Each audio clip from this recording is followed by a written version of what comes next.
Girl always late. Teacher follows dad's SUV home and finds this. But before we start, please take a moment to give this video a like, subscribe to Happy World, and hit the bell so you'll never miss these great stories.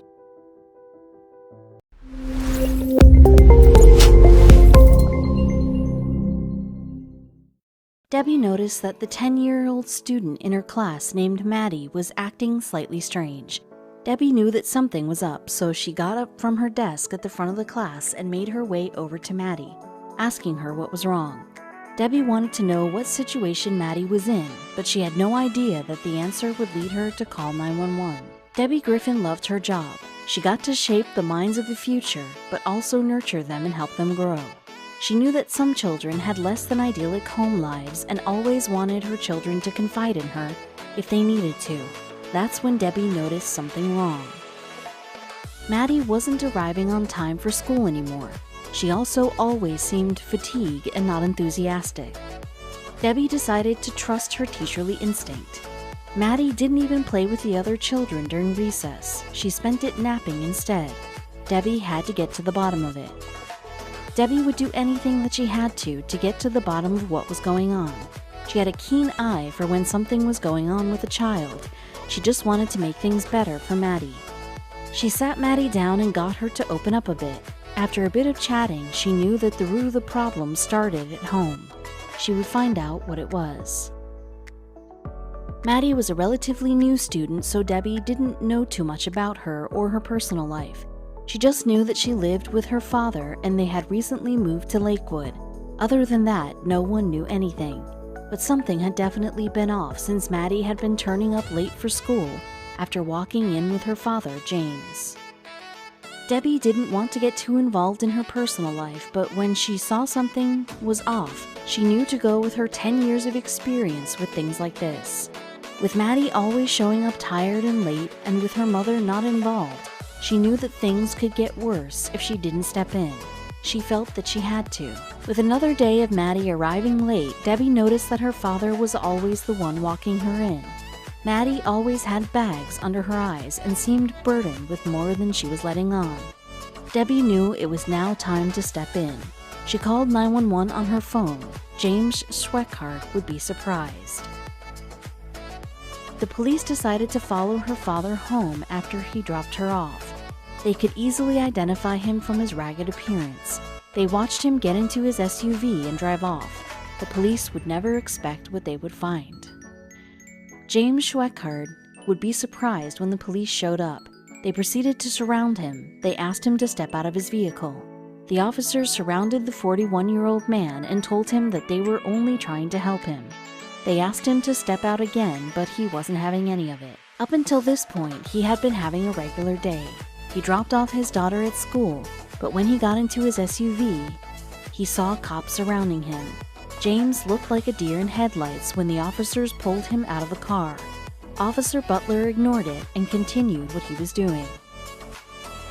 Every inch of the old SUV was packed with bags, boxes, and anything else James could cram into the vehicle. Officer Butler was blindsided when he saw the true nature of their living situation. James and Maddie had been homeless for 2 years. Their SUV was their home. In James's experience, the cops didn't help or even care about people like him. Leaving Oklahoma had been James' only option. It wasn't safe for them to live there anymore. The little money the pair had went to survival. There was no way James could afford the apartment he and his daughter so desperately wanted. But instead of handcuffs, Officer Butler did something unexpected. He decided to make good on his word and help. Officer Butler arranged for Maddie and James to stay in a homeless shelter near the school while he tried to rally the community together. Then he decided to see what he could do about James' SUV. James watched in awe as, over the next few weeks, Officer Butler rallied the community to help them. Soon, everyone knew James and Maddie's story. It was the right thing to do, Officer Butler said, because at any point in time in our lives, any of us can be in that same situation. Offering assistance to another human being is the right thing to do. Then, he and some other officers began looking for a decent job for James, and even helped with the paperwork to get him into a rental home in a nice neighborhood. But that wasn't all. James's car hadn't been running for over a week. That's why he'd been walking Maddie to school. Sergeant Butler arranged for a tow truck to take the car to Sun Valley Automotive for repair, and both companies offered their towing and repair services for free.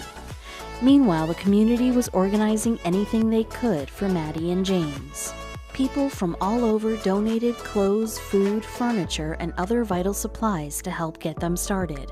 As soon as the housing application went through, the two of them would have a real roof over their heads and real beds to sleep in. The struggling dad couldn't believe it. "I'm in shock, I think," he said. "This has actually restored my faith in humanity." Even if it was a hand up, not a hand out, even if they said he had already done most of the hard work getting his life together, the gesture was still enough to bring James and his girl to tears. Life had been so hard and people had been so cold in the past. He had nearly lost all hope in humanity. Nothing was more important than his daughter's future and happiness. Life had been rough for the both of them, but this new city was a new start, and James would do everything he could to be the best father possible. The kindness of strangers had been overwhelming, but would it be enough for them to finally have a new start? Sergeant Dave Hoover and his family had been saving the donated items in their garage while they waited for James's housing application to go through. Now it's up to him. This is a starting point for him, and when we walk out the doors to this apartment, he's going to be standing here alone waiting for his daughter to come home from school. And from that, he has to start. He's going to start on this path, Sergeant Dave Hoover said in an interview. "It's all about being a part of the community," Sergeant Dave Hoover said. "I'm amazed we've been able to do this so quickly. I've always been taught that you always give a hand up and not a hand out. James has done a lot of work getting himself together, and everyone wanted to help. James had received 5 job offers in just 2 weeks." Finally, the housing application went through. Maddie and James would finally have somewhere safe to stay. "I'm so happy. Microwave, dishwasher, washer, dryer," James said. "This is the nicest apartment I've ever had. I'm very excited," he added. "I think it's awesome. I think it's really cool. Very unexpected, but very cool." And it wasn't just a house. James and his girl had something they didn't think was possible. They had a home, a caring community, authority figures who really cared, and the helping hand that would let them finally have the future they dreamed of. And if it hadn't been for one teacher with a heart of gold, none of it would have happened.